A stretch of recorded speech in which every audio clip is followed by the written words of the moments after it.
Welcome everyone. I would like to thank for you guys to join us for Pi and AI event in Shenzhen for the first time. So Pi and AI is the AI community in partnership with DeepLearning.AI. And my name is Marky. So it's my pleasure to lead Pi and AI here in Shenzhen as part of the global initiatives to actually provoking discussions about AI in both academic and in applications as well, and also in both business and for good. Before we getting started, here I would love to show you some video from one of the person whom I admired the most, especially in AI, Andrew Ng. So let's watch it together. Hello, deep learners. I'm Andrew Ng, founder of DeepLearning.AI, and I'm excited to welcome you to our global deep learning community. I know that many of you are here today because you want to break into AI and build your career. I hope that being part of this community will help you to do so. To give you a proper welcome, I'd like to show you around the DeepLearning.AI offices and meet some of the teams so that you can see where it all happens. Oh, hi, Andrew. Do you want to tell our friends at Pine AI what you do at DeepLearning.AI? Sure. Hi, everyone.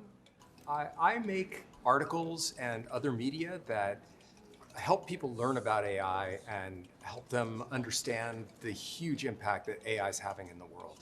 Today, I'm putting together the next issue of The Batch, our weekly newsletter, and I'm looking for the biggest stories of the week to keep our readers informed. What's been the most surprising thing you've run into working on The Batch? How much is going on in this field? There is never a dull moment. You might think from the outside that machine learning engineers really understand everything about AI, but nobody understands everything about AI because this field is just coming to life right before my eyes as I put this thing together every week. All right, I know you're really busy, so I'll let you get back to it. Thanks. See you later. Let's go meet Qian, who helped me create the deep learning specialization. He's working on an exciting new project. Hey Qian, so do you want to tell the people at Pine AI what you're working on? Yes, sure. I'm leading a project called Workera, focusing on helping people get offers in AI and navigating their career by testing their skills, preparing for interviews and certifying them, as well as matching and referring them to good jobs in AI. That's really cool. And what's the most exciting part of your day? You know, the AI field is new, organizations and jobs are still misunderstood. So I'm excited to help people understand what different types of jobs exist in the field, what tasks they will work on, and what skills are needed to achieve those tasks. Yep, and that's really important work. Well, it's nice chatting, and now let's go chat to Hotel, who is on their product team. Hey, Andrew. Do you want to say hi to our friends at Pine AI and let them know what you're working on? I would love to. Hi, everyone. I lead the product team in DeepLearning.AI, where we create AI education content accessible to people all around the world. People like you. And what are you most excited about right now? I am so excited to see our community grow and to see how eager people are to learn more about AI. Thanks, also. Thanks, Andrew. So, as you can see, our team is working hard to support you and help you learn. It's never been easier than before to break into AI. So if you want to build a career, you can leverage online resources available, including open source code, datasets, papers, and online courses like a deep learning specialization on Coursera. As part of this journey, I hope you get your hands dirty too. Don't be afraid of diving in to build your own project, or go ahead and try to replicate a research paper that you're excited about. One thing that I've seen help a lot of people succeed is if you can build a community or find a community of fellow deep learners you can meet with and study with on a regular basis. In fact, I hope that this Pine AI meetup that you're at right now will be a good place for you to meet these people. I hope you enjoyed the event today and that you learn a lot, both from the talks and from each other. And once again, Welcome to the DeepLearning.AI community.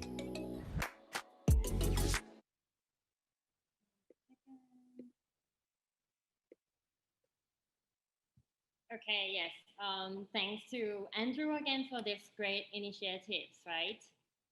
So before we getting started, I just want to share with you guys that after this event, there will be the survey email to check whether if you guys would like to receive a discount code for the DeepLearning.AI's courses on Coursera.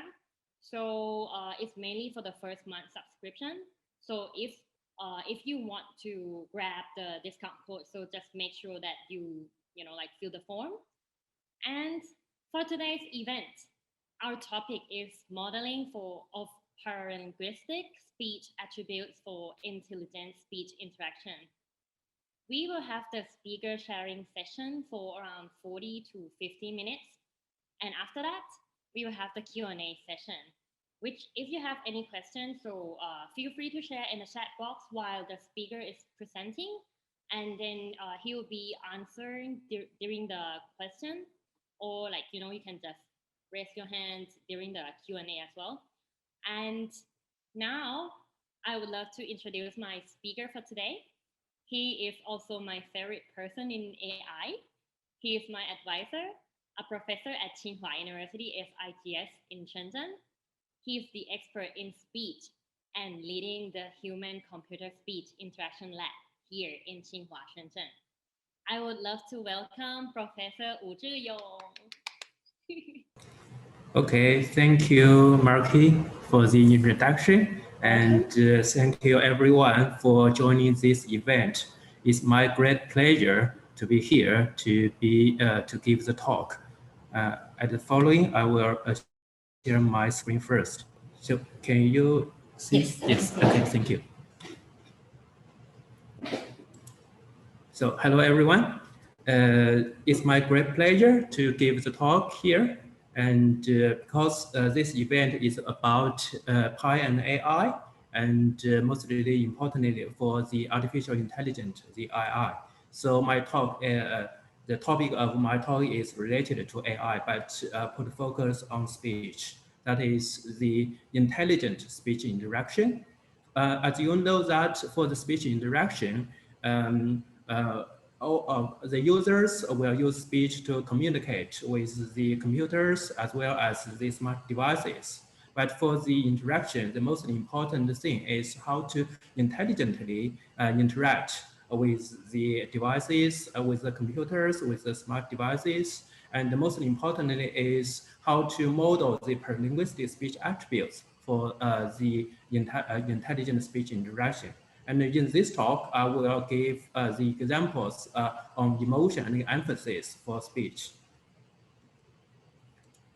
So actually, this work is the work of this talk is conducted by my students, including the Lin Yishuang, Wu Xixing, etc., and also in collaboration with many professors, including Professor Cai Lianhong, Professor Helen Meng, Professor Jia, and Professor Xu Mingxin from both Tsinghua University and the Chinese University of Hong Kong.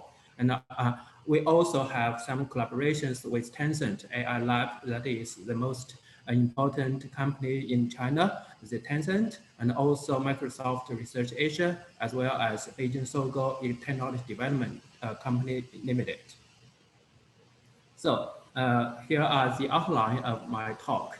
First of all, I will give some of the background and the motivations. For example, what is the intelligent speech interaction and why paralinguistic attributes for intelligent speech interaction is very important. And for the examples, I will give some introductions on how to model the paralinguistic speech attributes, and especially putting focus on emotion and emphasis. Finally, I will give the conclusions and the first work. So for background, as I have just said, the speech interaction is very important, and the speech interaction systems have been widely used. For example, you have used on your iPhone, you have used maybe Apple Siri, and for Google, you may be familiar with Google Assistant. for Microsoft, you may be familiar with Container, as well as the most important Xiaoping in China. And for Amazon, you may be familiar with Alexa. So all these speech interaction systems have been widely used in our daily lives. And but for speech interactions, well, experienced speech interaction systems must be able to do two things.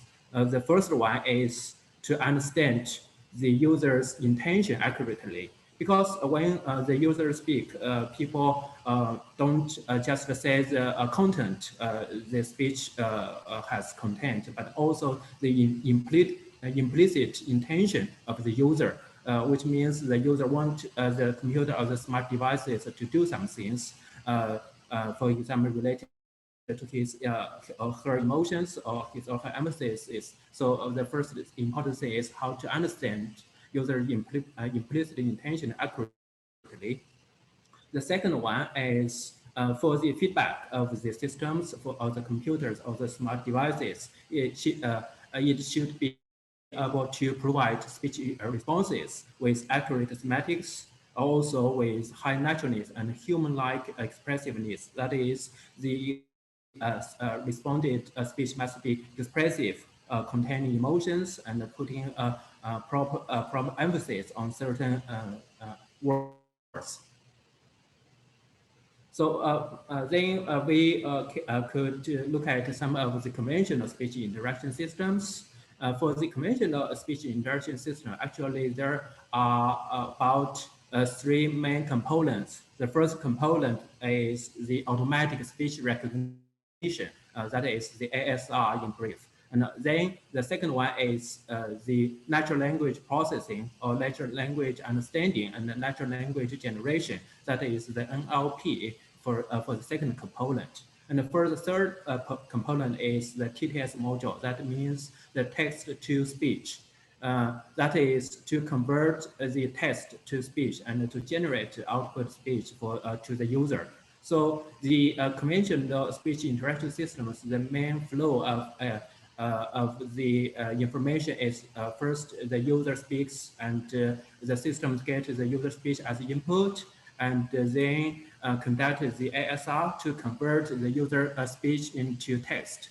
Then based on the text, the NLP systems will try to understand the semantic meaning of the text, and then conducting some searches online, for example, or conduct some command on the smart devices. And then after the natural language processing or the natural language generation, the systems will give some feedback and for example, to retrieve some information and to generate the natural languages into the text.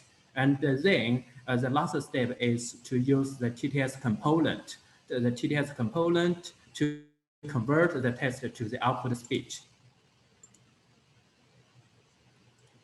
To convert the text to the output speech, and then the user will get the output speech from the system and listen to the speech and get the information.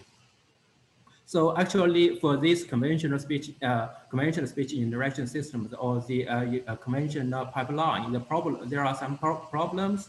The first one is the understanding of the user intention is because at the stage of SR, the current SR system just converts the speech into text. Actually, it only captures the content information of the speech, but some of the paralinguistic speech attributes in the user speech is completely ignored because, for example, the emotion or the emphasis of the speech, it is not considered by the current speech interaction systems. And another problem is the output speech is mostly neutral, which means created speech lacks appropriate expressiveness, including emotion, and also appropriate emphasis. Because only the naturalness of the quality of the speech is considered for the current TTS systems. while the flexible control of paralinguistic attributes, for example, speech, emotion, and emphasis for the speech expressiveness is usually not considered. So in order to achieve a more intelligent,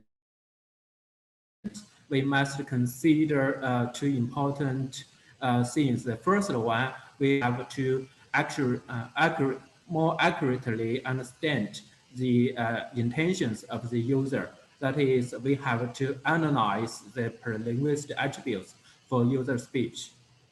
And the second one is we have to generate human-like expressive output speech, which means the flexible control of the paralinguistic speech attributes in the TTS systems need to be considered. So because we have mentioned the paralinguistic speech attributes, and maybe someone may wonder what are the paralinguistic speech attributes.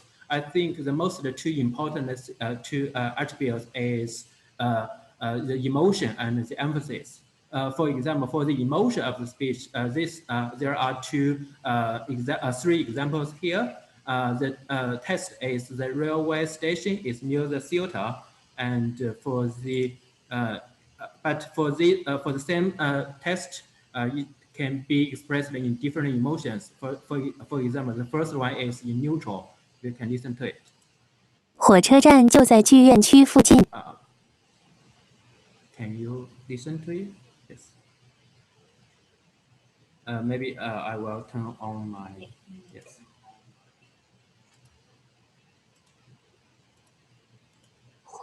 火车站就在剧院区附近。 Yes, this is the second one, and the third one is happy. 火车站就在剧院区附近。 Let's listen to the neutral one again. 火车站就在剧院区附近。 So actually, from these three versions of the same text, but with different emotions, you can understand or perceive the emotion of the user. When you talk to the different to the speaker with different emotions, you may perceive his emotional states. So the first paralinguistic attribute of the speech is the emotion, and the second one is the emphasis. And here in this speaker, I have given two cases. The first case is these two cases both have the same text, which means can I buy an iPhone 7 at Xidan? But if the user put emphasis on different words, the intention of the user may be different. For example, if the user put emphasis on iPhone 7, which means the user actually want to buy iPhone 7 and don't want to buy any other mobile phones. So if the iPhone 7 is not sold on Xidan, at Xidan, maybe the system will recommend the user to go to other places to buy the iPhone 7. For example, if the input is, can I buy an iPhone 7 at Xidan? Then the response might be, sorry, iPhone 7 is not on sale at Xidan, but you can go to Dongdan to have a look. But if the user put emphasis at Xidan, which means the user actually is now at Xidan and want to buy some mobile phone at Xidan, okay, or she doesn't want to go to some other places. He just or she just want to buy the mobile phone. So if for the second case, I think the user may put emphasis on the Xidan word, which means the user speaks, can I buy an iPhone 7 at Xidan? Which means actually the user is now at Xidan and wants to buy some mobile phone at Xidan. But if iPhone 7 is not on sale, he or she can accept other mobile phones. So the proper response might be, sorry, iPhone 7 is not on sale, but you can look at iPhone 6s. So actually, the emphasis of the spoken word will affect the response. If the system, the speech interaction systems can understand the emphasis of the user speech, then the system will be able to provide more appropriate response to the user, and the user's satisfactions with the speech interaction systems will be higher. So for the representation learning of the paralinguistic speech attributes for intelligent speech interaction, we have to put focus on two aspects. The first one is the analysis. For the analysis of user intention, we have to conduct speech emotion recognition from the user speech, and also to detect the speech emphasis from the user speech too. And then, for the second aspect, it is the controllable generation of paralinguistic speech attributes, which means we want to generate the emotional speeches and as well as the emphatic speeches. So the two research topics might be emotional speech synthesis and also emphatic speech synthesis. So this is the framework of the related work for intelligent speech interaction. So the the system accepts user speech, and then the system can detect the speech emphasis from the user speech as well as recognize the emotions of the speaker. And then to understand the user's internal implicit intention. And based on the intention understanding, the system can provide more appropriate feedback to the user with appropriate emphatic speech generation and also emotional speech synthesis. So the first work is about emotional speech recognition. And the problem nature of a speech recognition system, speech emotion recognition is the sequence modeling problem, because as you may know that speech is actually a sequence of waveforms, wave signals. The temporal order information is quite important for the speech. So the problem is how to model such temporal order in the sequence of the speech. The second one is the context of the whole utterance actually greatly contribute to the perception of emotion. As you know that if you imagine you get some speech from your partner, and you want to try to recognize his or her emotions, then actually you will decide his or her emotional state based on the perception of the whole utterance given by he or her. So actually, the context of the whole utterance will greatly contribute to the perception of the emotions. So the challenge of speech emotion recognition is how to derive the discriminative utterance level representation of the speech.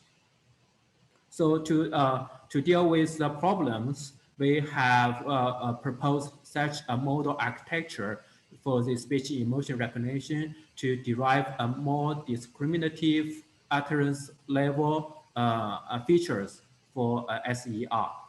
So actually, here are some model highlights. First of all, you can see from the past this block A, we have used the residual convolutional layers to extract the local patterns and preserve the temporal order information of the input speech. And also, we have used the multi-head self-attention to build utterance level context dependencies, because we use the attention mechanism to extract the dependencies on the whole utterances. For example, maybe the first word may have the correlations with the last word. Then use with the self-attention mechanism, we can build such dependencies at the utterance level. And the second important component is shown in this block B. Actually, it is a global context-aware attention-based LSTM. We call it GCA LSTM, Global Context-Aware Attention LSTM, which actually stores the global emotional salient patterns. Actually, as I have just mentioned, the context of the whole utterances will greatly contribute to the perception of the emotion. So now with this architecture, we not only are able to capture the local and global context, we also use the GCA LSTM, this block, to store the emotion salient information. And with these two mechanisms, we are able to learn the emotion discriminative representations from the user's input speech, and to generate more appropriate speech features, to derive the speech features, and then we do the emotion classification based on some stat dense layers to infer the emotions from the user's speech input. So the highlights is first, we use the residual convolution layers. Second, we use the multi-head self-attention. And the third highlights is the global context aware GCA LS10. And here are some experimental results. We have conducted the experiment on two famous datasets that are usually commonly used for the speech emotion recognition. The first one is REMO-CAP database, and the second one is RID. Actually, is a real interactive dataset collected by Microsoft Asia, Research Asia. So comparing with the conventional baselines proposed by Shah and Poria, and in 2016 and 2017, and also Masarmedi in 2017, our approach actually greatly improves the performance on two datasets. For example, when we look at the F1 measure, our work improves the performance and get the best result. And also on ID, this dataset, we also get the best performance on F1 measure. So we also conduct some ablation studies to consider whether the residual convolution layers is important, and also whether the multi-head self-attention contribute to our work, and also the GCA LSTM will contribute to our work. So when we compare with these methods, by adding more components, our performance will get better and better, which indicates that the rational use of each small submodules appeared in our model is very important. So it is the work on speech emotion recognition. And the second work is the speech emphasis detection. So for speech emphasis detection, the challenge is, first of all, the expression of the spoken language actually contains various vocal characteristics and expressions. So we have to deal with how to model such various vocal characteristics. The second challenge is the long-range temporal dependencies in the speech utterance. The third one is the local context dependence at a different scope. Because if we put emphasis on one particular word, such emphasis will affect its neighboring words. For example, the utterance is a challenge in speech emphasis detection. If I put emphasis in speech, actually it will also affect the speech representations of emphasis as well as the detections. So at different scopes, the context dependencies may be different. So we will have to deal with the dependencies at different scopes. So to deal with these challenges, we have designed such model architecture. The first one is we have used thin bank ledgers to work as k-gram to extract the local informative patterns and learn the visual expression emphasis. For example, we use three different CNNs with different kernel sizes. For k equals to 1, it means we just consider the current word. For k equals to 2, which means we will consider the current word and the previous word. And for k equals to 3, which means we will consider the current word, the previous word, and as well as the next word. So with different kernel size, we can capture the informations at different scopes. And also, the second block, we use the residual multi-head self-attention ledger to model the utterance level dependencies. So with these two blocks, we not only capture the local context information, but also the global context information. And finally, we use the traditional MLP as a classifier to predict whether the current word is emphasis or not. So actually the output of the classifier is 2. If it outputs 1, it means the current word is emphasized. If the output is 0, which means the current word is not emphasized. So with this architecture, we can detect whether a word is emphasized or not. So we conduct some experiments on the Samsung emphasis dataset, and here are the experimental results. Actually, if we can compare the F1 measures with different methods, it's actually from this one, we can see that our work achieves the best performance on the F1 measure. And here is some of the examples. We can listen to it. 只要你努力工作，自然能挣到钱。 Here, the 只要 means as long as you are hardworking, finally you can earn the money. The emphasis is on as long as and finally 只要 and 自然. You can listen to the sentence again. 只要你努力工作，自然能挣到钱。 Yes, and we actually because we have used the self-attention mechanism to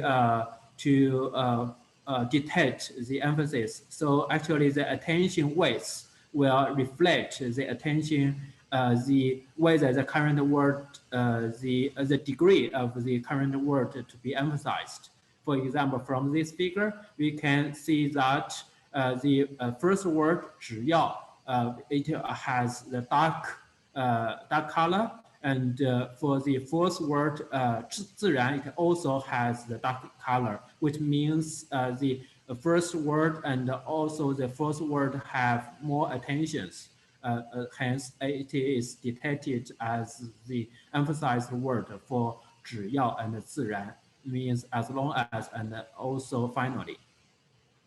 只要你努力。 So based on the previous work on speech emotion recognition and also speech emphasis detection, we can do the user intention understanding. The motivation is, as you know, that user intention actually is affected by both the focus on the text as well as the emphasis on the speech.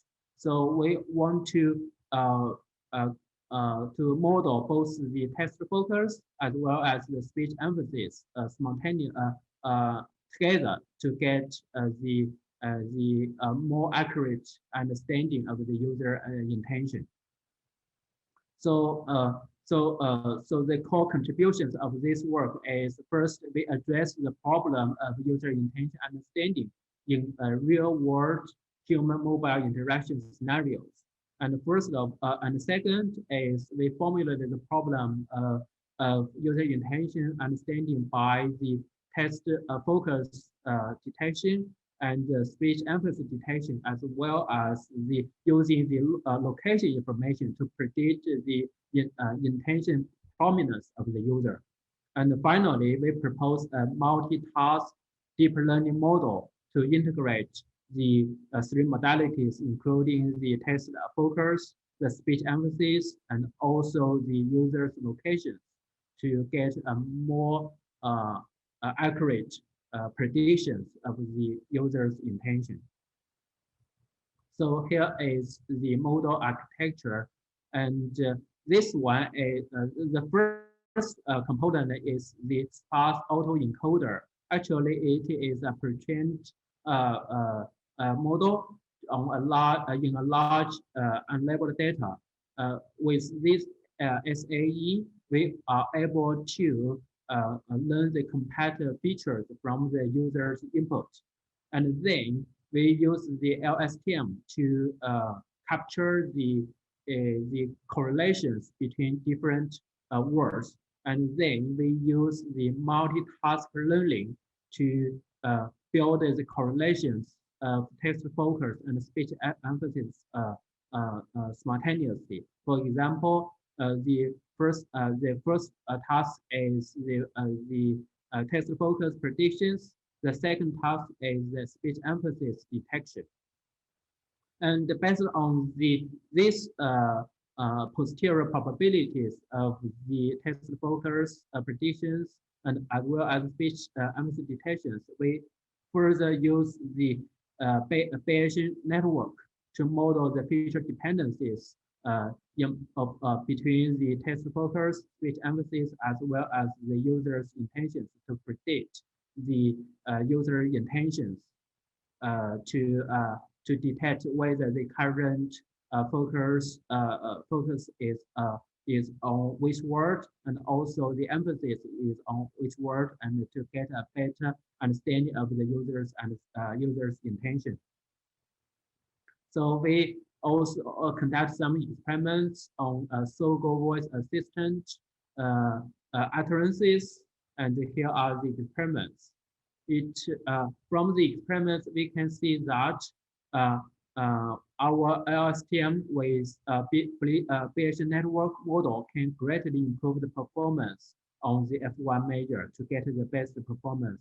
For example, if we only consider the text focus, our work can achieve the F1 measure of 0.76. And for the emphasis, our work can get the F1 measure of 0.558. And also, if we combine all the text focus and emphasis, as well as the location information with the Bayesian network, our F1 measure can be improved to 0.86. And we also conducted experiments on the intention prominence predictions. And the proposed result from this work, we can see that the intention prominence can greatly improve the performance of user intention understanding in the real world speech interaction scenarios. So this is the user intention understanding. And then for the speech feedback, we first conducted the emotional speech synthesis. The motivation is because the emotional labeled TTS dataset actually is very difficult to obtain, but we can get some unlabeled dataset from the internet. So the unlabeled dataset is easily available. But the problem is, how can we use this unlabeled dataset to build an emotional speech speech synthesis system? This is the main motivation. We also in the field of speech emotion recognition, as I have just mentioned, actually there are many emotion labeled datasets, but these datasets are not convenient and cannot be used for to build the TTS systems. But we think it can be used for the labeling of the emotions. So if we can borrow some information from the emotion level dataset on the SERs, and then we maybe be able to use such information to label the unlabeled data of the TTS system. And then we use this unlabeled data or partial labeled data to build the TTS text-to-speech synthesis system. So the highlight of our work is to build emotion controllable TTS systems on our corpus without manually annotated emotional labels.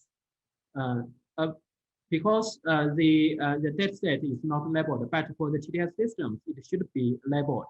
So the first highlight of our work is to pre-train a cross-domain SER, which means the speech emotion recognition model, and use this SER model to label the emotion unlabeled TTS dataset by the model prediction, which means we first train a cross-domain SER model, and then we use this emotion label, this model to automatically label the emotion unlabeled dataset. But you know that the prediction of the model will contain errors. So the labeled emotion labels actually is not accurate.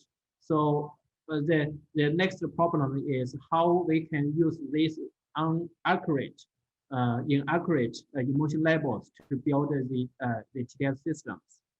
So to deal with these issues, actually we have proposed a top test scheme to choose a high confidence reference audio set, which means in this reference audio set, the predictions of the social emotion recognition of the emotion labels is of high confidence, and we think this high confidence set can be used for to build a reliable TTS system for emotional text-to-speech synthesis. So we propose a top case scheme. And the third highlight is we add an auxiliary emotion prediction task based on the GST weight. With this highlight, we are able to get a more accurate representations of the emotions. And with these emotions, we can condition on it to build the emotional speech synthesis system. So we conduct some of the experiments on IEMO CAP dataset and as well as the Blizzard challenge TTS dataset. And from this work, we can see that although compared with the baseline, our model has near a mean opinion score, which is this score is the mean opinion score, which means the options of the users, the higher the better. But our work can give near more scores, but higher subjective emotion classification accuracies on showing on the Fig 2, which means that, for example, for the angry, the accurate is about 0.77, and for the happy, the accuracy is about 0.83. So here are some of the examples of the synthetic result. For example, it is a neutral one. I read a few lines, but I did not understand a word. And this is the angry one. I read a few lines, but I did not understand a word. And this is the sad one. I read a few lines, but I did not understand a word. So actually, the results, the dataset is not emotion, is not labeled, manually labeled by the emotion labels, but with our work and with the pre-trained SER, speech emotion recognition model, actually we can build emotional TTS systems. And we also propose some work to control the expressiveness of the speech synthesis.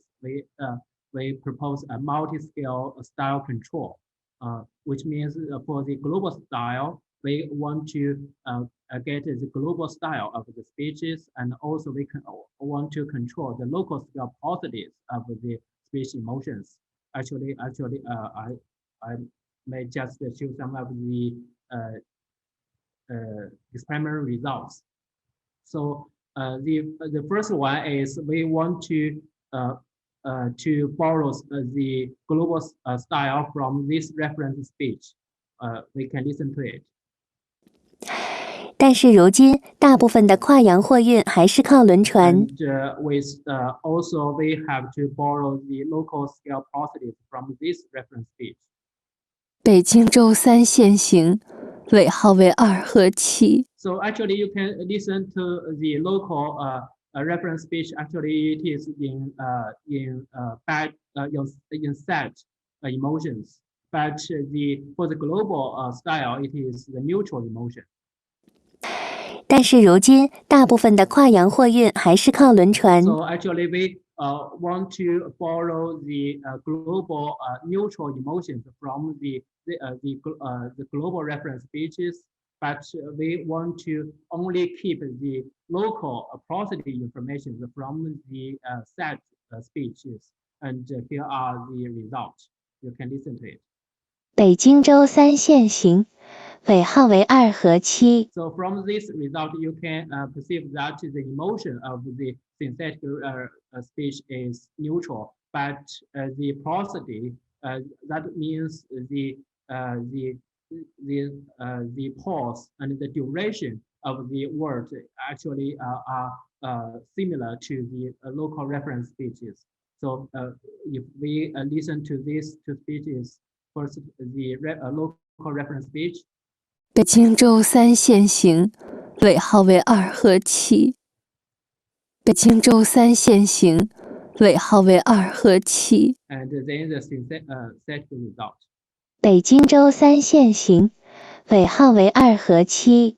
So which means that we can borrow the global emotion from the global reference speech. That is the first row, and we are able to borrow the local prosody information from the second row of the reference speech to generate the synthetic result. And finally, we want to control the emphatic speech synthesis based on the forward attention mechanism. The challenges in emphatic speech synthesis actually have two aspects. The first one is the lack of interpretability for how emphatic codes affect the model. And the second challenge is the lack of controllability, which means actually we have no separate control of emphasis on duration as well as the intonation and the energy. So for a better controllable emphatic speech synthesis, we want to emphasize to control the durations as well as the intonation and energy separately. So to deal with this problem, we have proposed the model with forward attention mechanism to get better interpretability as well as the better controllability. The highlights of our work first, we use the forward attention mechanism and improve it to explicitly control the duration of the words. And also we improve the tactile decoder, which is a famous text-to-speech synthesis framework to model the intonation and the energy of the words. So with these two highlights, we can we are able to control the emphatic speech synthesis. So here are the some of the results.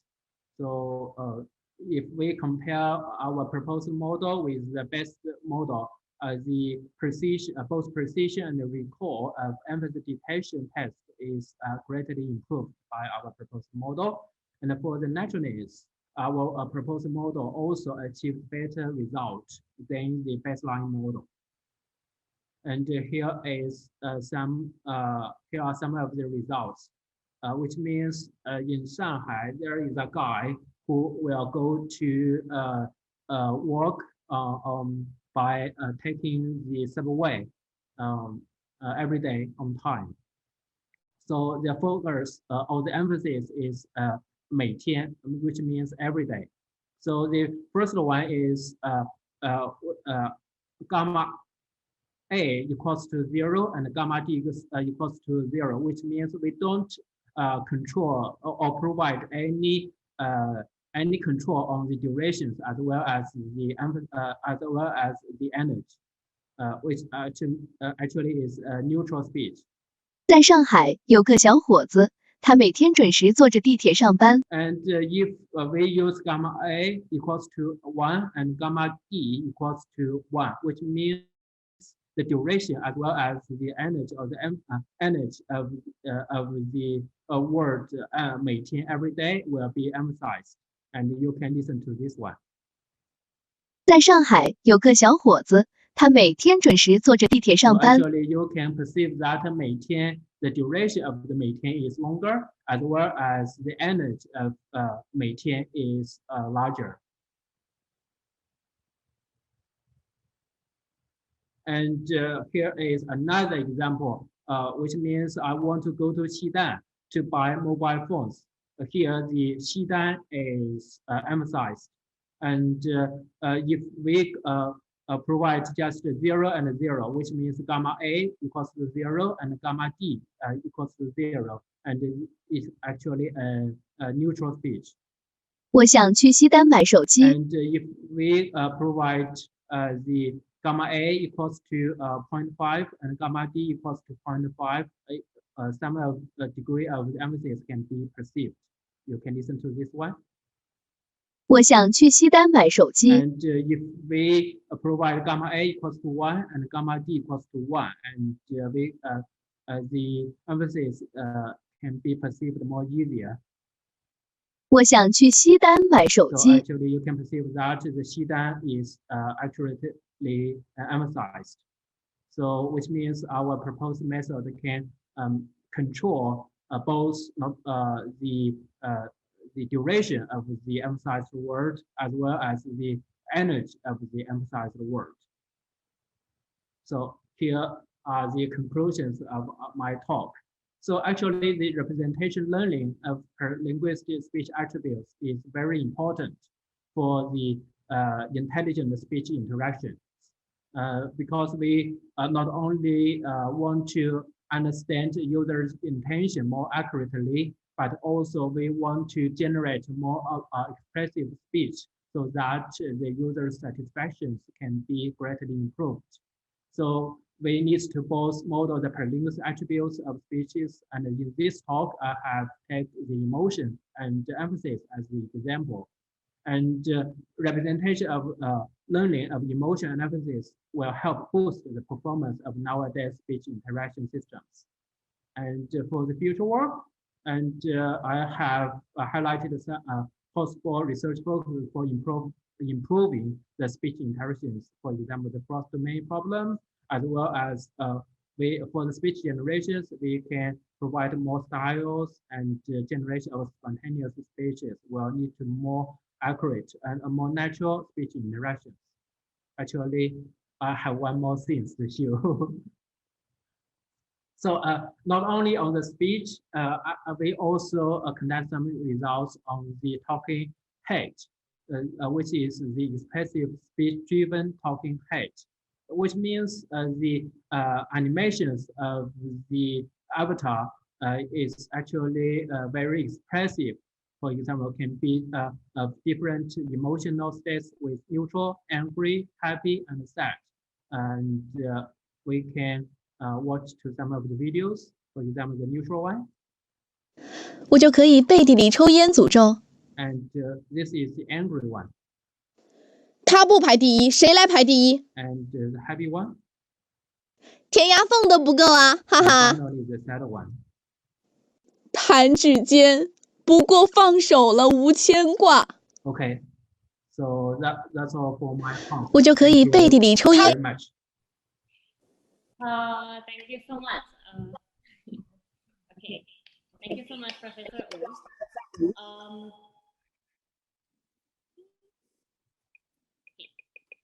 And now I think it's the Q&A session. So feel free to raise your hand and then I will unmute you.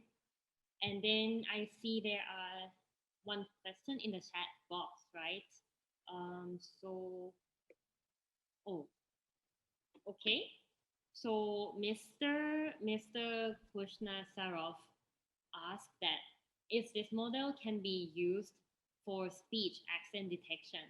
I think this one is for page 2026. Is it? Maybe we can move the slide back to page 26.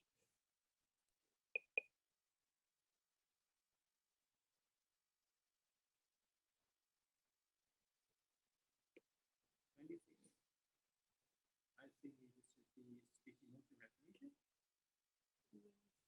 Yes.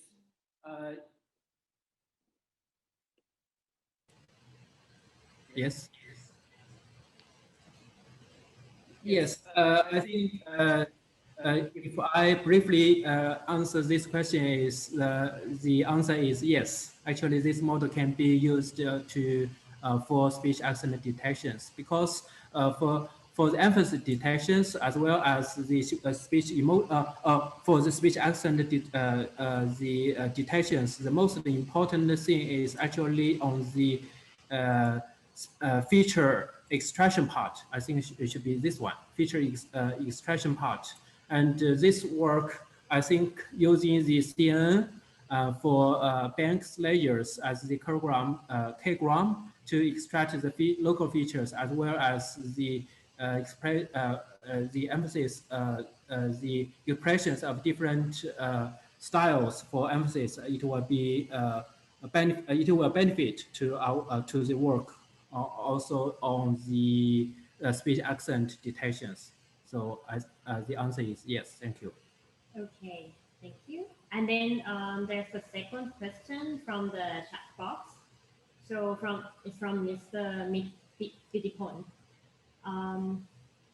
What is a good way to collect data and label data in emotion? Yeah, yes, actually, this is a very good questions. For the current work, the most of the data are labeled manually, and we will ask the volunteers to label the data.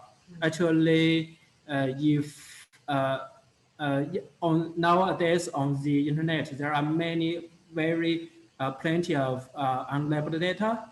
If we actually we can consider do some data augmentation models, and as well as the for example the pre-trained models.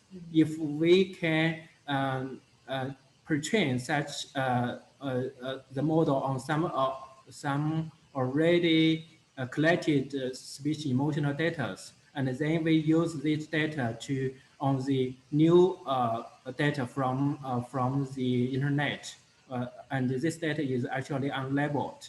And in this way, we can partially label some of the data, and then we can also consider use the self-learning as well as the active learning. So for some of the difficult data, we can decided by the model, and the model can pick such data and provide to the volunteers for the volunteers to annotate it. I think in this way, we the labeling the labeling of the volunteers will be the labeling work of the volunteers will be greatly reduced. Yes, thank you. Understood. Okay. The third question is from Mr. Jim. Could the speed difference of speech affect the accuracy to a certain degree? Could the speed difference of speech affect the accuracies of to a certain degrees? I think maybe there may be some affections on the accuracies, but when when designing the model, we have to take this the speed information into account. So if the model sees different data with different speed, I think the model will be able to deal with the speed differences or the speed variations. So I think the answer is the performance will depend on the data you have used. If the data covers different speed variations, maybe the model will be able to account for such speed variations, and the result may be better. Yes, thank you. Okay, I think we have two more questions from Mr. Pidipon and then Mr. Krishna Saraf as well. So, how about actors to create voice data with different emotions? From Mr. Pidipon. Yeah. Yes. Actually, the most of the work on speech emotion recognition, the used dataset are acted by the actors. But the problem with such acted dataset is even the model can get better performance on such dataset when the model is used on the real dataset. That means we have collected data from the real our daily lives. The performance will be degraded to a great deal. So actually, there are mismatch between the acted dataset and also the real daily life dataset. So we have to deal with such mismatch. That means the domain mismatch. So we have to to design some of the domain adaptation technologies for the model. For example, if we train the model on the acted dataset, and we have to use it on the real daily life dataset. And there are some, for example, fine-tuning of the model must be used. And also another approach may be we just mixed the two datasets together and to train the model in a cross-domain way. In this method, the model only focus on the learning the features that are related to emotion only, but not related to domains. So in this way, maybe the model will will achieve better performance. Thank you. Thank you, Professor. I think so. Maybe one last question. So from Mr. Krishna Saraf, what is your opinion? What is your opinion? Accent and emotion detections increase accuracy, speech to text, text What? to speech, speech to text. ASR. ASR. I think it system. means ASR. Yes. What is your opinion about accent and emotion detections to increase accuracies of ASR systems? I think maybe the two problems, that is the detection of accent and emotion, and the problem of speech recognition, maybe not directly related. So maybe the how to say, but for the ASR, the better model will have to deal with the species with different accent and the emotions. So if the ASR systems, the model of the ASR systems have seen such the data with different accent and different emotions, maybe the performance of ASR on such dataset will better. But if the model doesn't see such data, then the performance may be may degrade. So I think the most important thing is the data. If the data to train the AI systems covers different variations of different attributes, including accent, including emotions, including emphasis, including different speech, then the performance of the systems may be better. So this is my answer to your questions. Thank you. Okay. Thank you so much, Professor. I think so. Pretty much this has come to an end of our first event in Shenzhen. Our apologies for the technical problem today, but like. Okay, thank you, Marky, for the invitation. And actually, again, it's my great pleasure to give the talk here. And thank you all very much for participating this event. Thank you. Yes.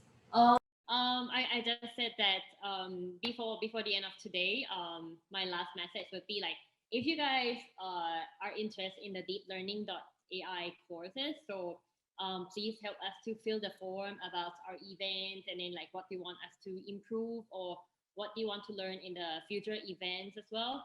And then you can enjoy the 50% off for the first month of the subscription for the course in DeepLearning.AI. So thank you so much again, and have a good night or have a good day for you, for all of you that are not in China. Thanks. Bye.